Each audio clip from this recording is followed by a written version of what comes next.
Dear students, good afternoon.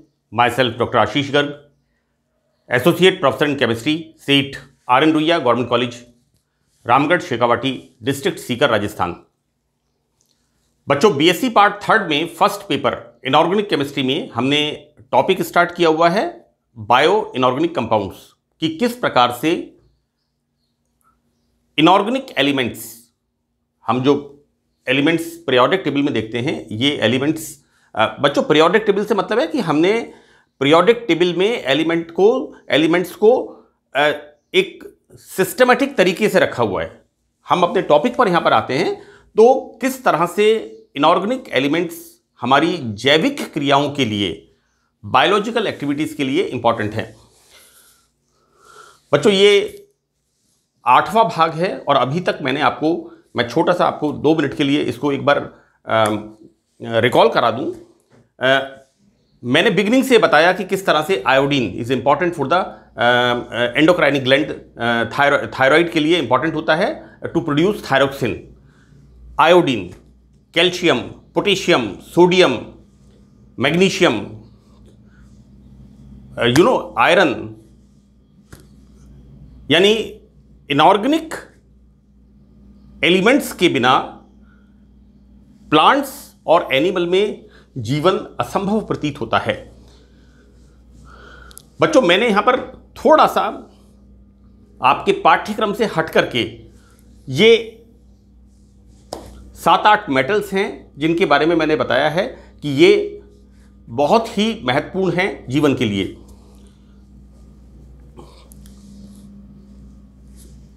जितना मैंने सुना है, बीकानेर में मेडिकल कॉलेज कैंसर थेरेपी के लिए बड़ा फेमस है, कोबाल्ट थेरेपी के लिए बड़ा फेमस है। वहाँ एक ऐसा सुनने में आता है, एक ट्रेन चलती है, उसका नाम लोगों ने, पब्लिक ने रख दिया कैंसर ट्रेन, जिसके अंदर पेशेंट्स जो आते हैं वो कैंसर के पेशेंट्स आते हैं। बच्चों, वहाँ पर ये कोबाल्ट थेरेपी और एक कॉपर का बड़ा इंपॉर्टेंट रोल है और बीकानेर इंस्टीट्यूट इस थेरेपी के लिए बड़ा फेमस है। मैं आपको सिर्फ यहाँ पर यह बताना चाह रहा हूँ कि बच्चों, हमारे जीवन में इनकी कितनी इंपॉर्टेंस है। मैं एक बात और यहां बताना चाहूंगा कि विटामिन बी कॉम्प्लेक्स जिसे हम कहते हैं, तो इसके अंदर विटामिन B6 टू B12 और इन विटामिन की डेफिशिएंसी होने से सीवियर मस्कुलर पेन होना, लेथार्जिकनेस, आलसीपन आना, बहुत ज्यादा थकावट होना, और उसके लिए मैं अक्सर देखता हूं कि एक इंजेक्शन और कैप्सूल्स आते हैं जिसके मैथीकोबालेमाइन के, जिसके अंदर कोबाल्ट होता है, मैथीकोबालेमाइन। बेटा, कुल मिलाकर के मेरा ये पर्पस है आपको बताने का कि हम कितना ज़्यादा, यानी वनस्पति और जंतु कितना अधिक, चाहे वो बायोलॉजिकल एक्टिविटीज़ हों, चाहे वो बायोलॉजिकल एंजाइम्स की एक्टिविटीज़ हों, नंबर ऑफ एंजाइम्स, चाहे वो रेस्पिरेशन हो, डाइजेशन हो, हमारी फंक्शनिंग, हार्ट की फंक्शनिंग के अंदर हमने देखा किस तरह से सोडियम और पोटेशियम का रोल होता है। तो मैं आपको यहां पर इस सत्र में, इस सेशन में कुछ मेटल्स के बारे में मैं बताना चाहूंगा। देखो बेटा, हमने पहले पढ़ा हीमोग्लोबिन, नेक्स्ट हमने देखा मायोग्लोबिन। एक और इंपॉर्टेंट बच्चों, हीमोग्लोबिन होता है मैमल्स के अंदर, है ना, और यहां पर एक और पोरफायरिन कॉम्प्लेक्स है, दैट इज हीमोसाइनिन। और हीमोसाइनिन, जिस तरह से हीमोग्लोबिन ऑक्सीजन कैरियर है, उसी तरह से यहां पर हीमोसाइनिन भी ऑक्सीजन कैरियर है। बच्चों, दिस कंटेंट, ये जो हम हीमोसाइनिन पढ़ रहे हैं, ये किससे रिलेटेड है? ऑक्सीजन कैरियर की तरह। इसमें जिस तरह से हीमोग्लोबिन में एक प्रोटीन पार्ट था और एक मेटल पार्ट था, राइट, हीम प्लस ग्लोबिन, उसी तरह से यहां पर हम देखते हैं हीमोसाइनिन। तो बच्चों, इसके अंदर ये प्रोटीन होता है जिसके अंदर आयरन लगा हुआ होता है and it act as a oxygen carrier. अब हम यहां बात करते हैं बच्चों इनवर्टिब्रेट्स की। इनवर्टिब्रेट्स में आ गए हमारे वी स्टार्ट फ्रॉम प्रोटोजोआ से, है ना, then echinodermata, then arthropoda, mollusca, एकोनोडर्मेटा।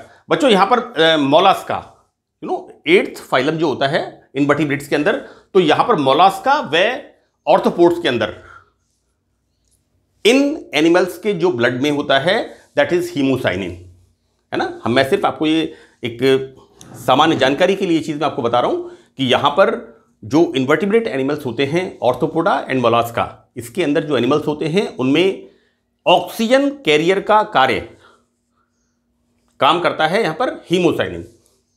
Now बच्चों यहां पर हम देखते हैं some importance of some other important metals. कौन कौन सी ऐसी ट्रेस मेटल्स हैं जिनकी हमारी लाइफ में बहुत इंपॉर्टेंस है। जैसा मैंने आपसे कहा cobalt is a very important.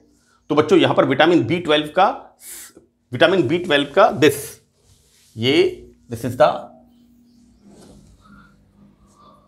Like this cobalt central metal atom है। और मैंने अभी भी आपको जिक्र किया था कि कैंसर की थेरेपी के लिए दिस कोबाल्ट से इंपॉर्टेंट। वैसे भी देखिए बच्चों मल्टीविटामिन्स जो हैं, या हम कहते हैं मल्टीविटामिन्स विद जिंक और विद सक्सीनिक एसिड। एक मैं यहाँ पर और जिक्र आपको कर दूं, बता दूं आपको कि मैंने आज से 31 ईयर्स बिफोर फार्मास्यूटिकल्स के अंदर एज ए एनालिस्ट और एज ए मैन्युफैक्चरिंग केमिस्ट, मैं कोई मैन्युफैक्चरर नहीं था। I worked as a manufacturing chemist to prepare medicines. बहुत लंबे टाइम काम नहीं किया, 6 से 10 महीने मैंने काम किया, 6 to 10 मंथ्स मैंने काम किया। बच्चों बेसिकली जो मल्टीविटामिन्स होते हैं ये मोस्ट ऑफ द डिजीज के लिए एक बड़ा इंपॉर्टेंट रोल प्ले करते हैं।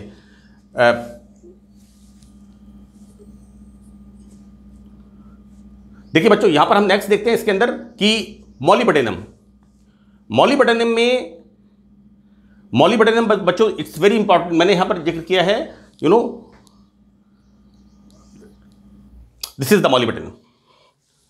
ये बड़ा एक इंपॉर्टेंट रोल है। नाइट्रोजन फिक्सेशन, हमारी जितनी भी लेग्यूमिनस जो हमारे फूड मटेरियल हैं, चना है, दालें हैं, मटर है, इन सब के अंदर मॉलिबेडेनम, अपन इसकी बात बाद में करेंगे। अभी हम देखते हैं कि बच्चों मॉलिबेडेनम नाइट्रोजन फिक्सेशन से संबंधित एंजाइम में मॉलिबेडेनम मिलता है।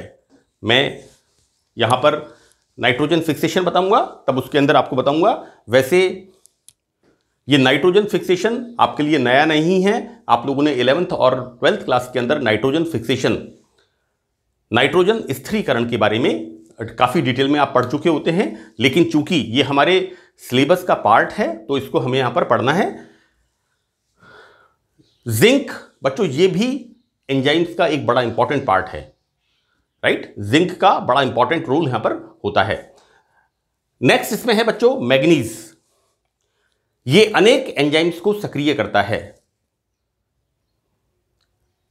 बच्चों एक तो है magnesium, is the part of chlorophyll, and the other is manganese. यहां पर मैग्नीज अनेक एंजाइम्स को सक्रिय करता है और प्रकाश संश्लेषण में मैग्नीज एक मुख्य घटक है। तो it's again important, right. Manganese एक इंपॉर्टेंट पार्ट है।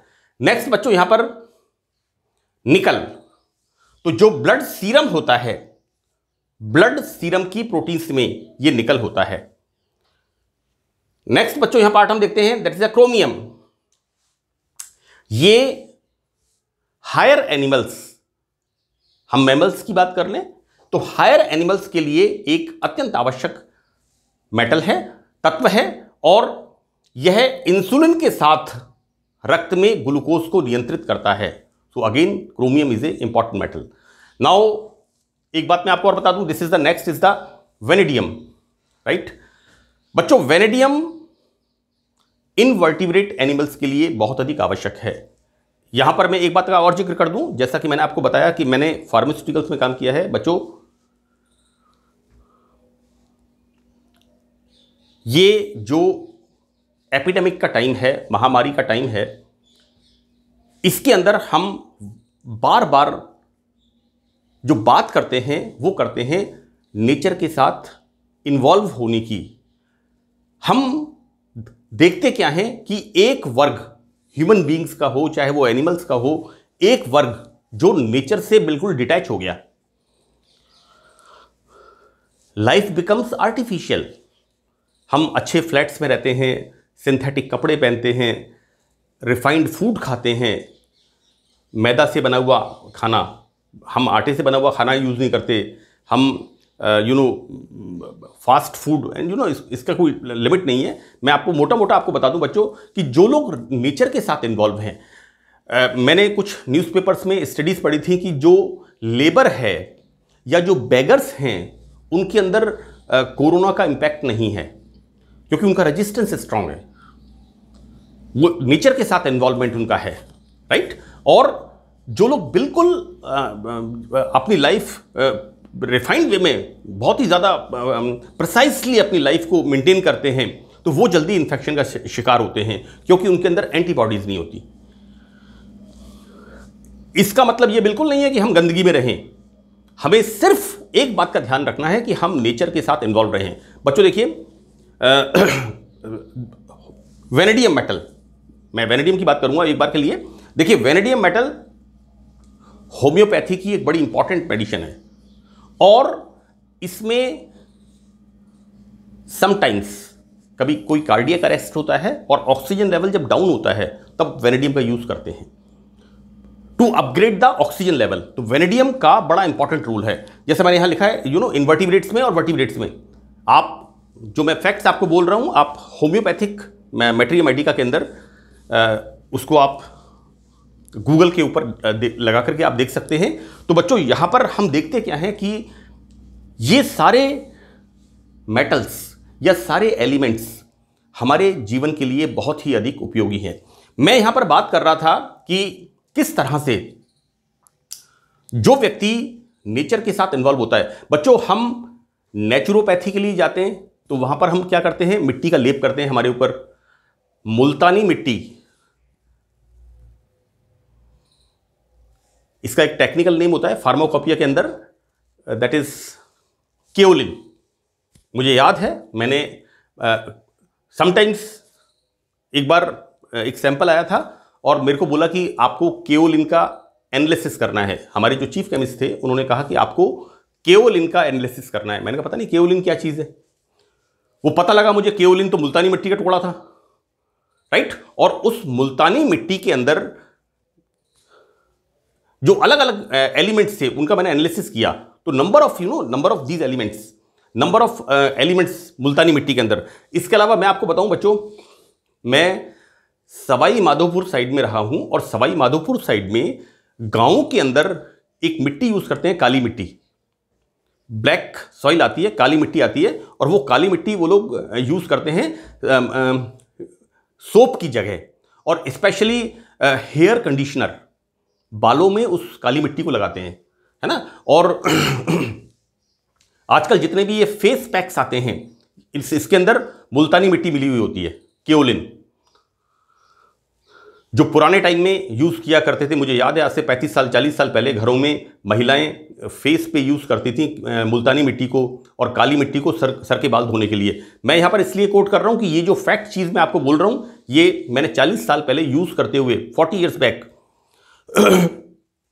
ये काली मिट्टी कहां से आती है, शायद ये मुझे इसका ओरिजिन नहीं पता, लेकिन मैंने देखा है कि एक काली मिट्टी आती थी, उससे उसको यूज करते थे। बच्चों, these soils are rich of these nutrients, और ये हमारे शरीर को, आप देखिए बहुत से जो स्टमक के रोगी हैं उनके लिए पेट के ऊपर लेप करते हैं मिट्टी का। स्पेशली आप देखिए कि जो किसान नंगे पैर, या जो गांवों के अंदर बच्चे, हमारे रूरल बेल्ट के अंदर जो बच्चे होते हैं जो नंगे पैर खेलते हैं, नेचर के साथ इन्वॉल्व रहते हैं बच्चों, उनके नीचे से सॉइल से वो ये मिनरल्स, ये इंपॉर्टेंट ट्रेस मेटल्स, इनको सब वो हमारे तलवे से, पैरों से वो यूज करते हैं। मैं यहां पर एक एग्जांपल दूंगा कि बायोकेमिक, हम एक पार्ट है होम्योपैथी का बायोकेमिक, जिसके अंदर 12 टिश्यूज 12 सॉल्ट्स आते हैं। मैं 12 सॉल्ट्स की जिक्र नहीं करूंगा, calcarea phos, ferrum phos, natrum phos, natrum mur, kali mur, whatever, kali phos, whatever it is. यहां पर एक बात मुझे जो बतानी है वो बतानी है साइलिशिया, राइट। देखो बच्चों, साइलिशिया इज द सिलिका, और सिलिका बहुत इंपॉर्टेंट है हमारी बॉडी के लिए, राइट। एक तो हम करते हैं यूज सिलबिट्टे वाली चटनी, और एक यूज़ करते हैं मिक्सी वाली चटनी, तो दोनों के टेस्ट में फ़र्क है। एक रोटी हम बनाते हैं मिट्टी के तवे के ऊपर और एक रोटी हम बनाते हैं मेटल के तवे के ऊपर। वी कुक फूड ऑन हांडी के ऊपर हम बनाते हैं कुछ चीज़ को, मिट्टी की बनी हुई होती है ना। मैं बहुत ज़्यादा आपको इनकन्वीनियंस की बात नहीं कर रहा, लेकिन मेरा यहाँ पर यह बताने का मतलब है कि जो फार्मर्स, जो विलेज के बच्चे, गाँव के बच्चे सॉइल के साथ इन्वॉल्व रहते हैं तो उनकी बॉडी में बहुत कम डेफिशिएंसी होती है ना, और उनकी रेजिस्टेंस भी स्ट्रांग होती है। तो आज के परिप्रेक्ष्य में नेचर ने हमें हमारे घर के चारों तरफ इतने पेड़ दिए टू प्रोड्यूस ऑक्सीजन, और हमने इन सब प्लांट्स को कट करके इंडस्ट्री में भेज दिया। वहाँ पर इनसे हमने अपना फर्नीचर बना लिया, कागज़ बना लिया, और हमने अपना एक तरह से डेवलपमेंट कर लिया। और आज हम वापस उन इंडस्ट्रीज से आर्टिफिशियली ऑक्सीजन प्रोड्यूस करवा करके उसको मंगवा रहे हैं। यानी जो हम बाहर निकालते हैं through excretion, respiration, carbon dioxide gas, right, उसको एब्जॉर्ब करने वाले प्लांट्स नहीं बचे। अदरवाइज प्लांट्स क्या करते थे? प्लांट्स हमारे लिए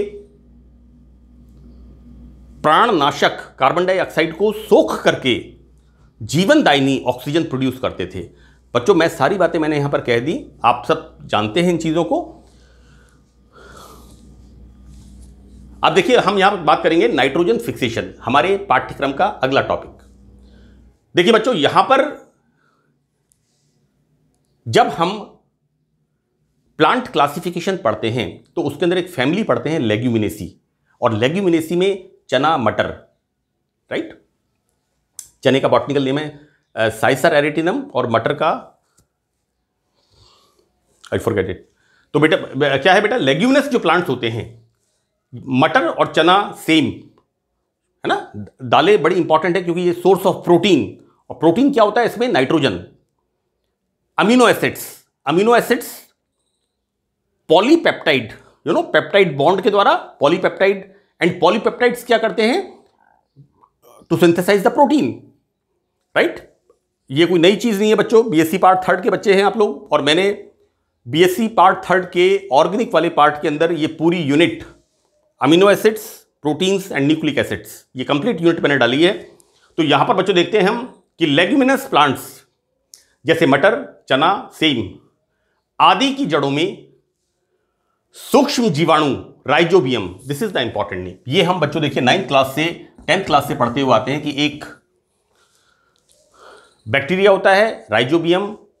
ये राइजोबियम क्या करता है? Nitrogen fixation. तो इन प्लांट्स की जड़ों में ये सूक्ष्म जीवाणु राइजोबियम गांठों के रूप में मिलते हैं, राइट। और ये वायुमंडलीय नाइट्रोजन को सीधे ग्रहण करके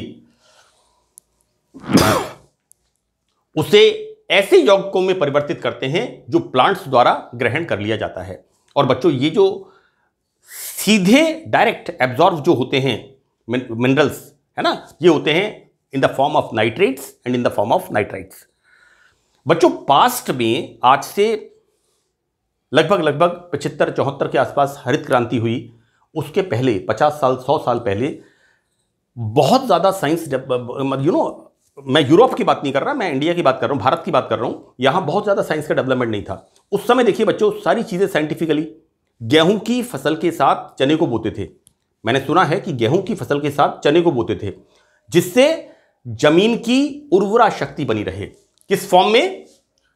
जड़ों में सूक्ष्म जीवाणु गांठों के रूप में। तो बच्चों, यहां पर गेहूं के साथ चने को जो बोते थे उससे क्या होता था कि जमीन की उर्वरा शक्ति बनी रहती थी, राइट। लेकिन जैसे जैसे प्रोडक्शन बढ़ता गया तो बच्चों देखिए, सैचुरेशन पॉइंट तो एक दिन आना ही है, और सॉइल की जो क्वालिटी है वो खत्म हो। क्वालिटी से मतलब है हमने सॉइल से सारा उसका एब्जॉर्ब कर लिया, यानी इतना हमने प्रोडक्शन कर लिया कि उसके अंदर हमें आर्टिफिशियली मिक्स करना पड़ रहा है, राइट। तो बच्चों, ये नाइट्रोजन फिक्सेशन वाला जो पार्ट है, हम इसको देखते हैं कैसे इसको हम आगे बढ़ते हैं कि 1930 में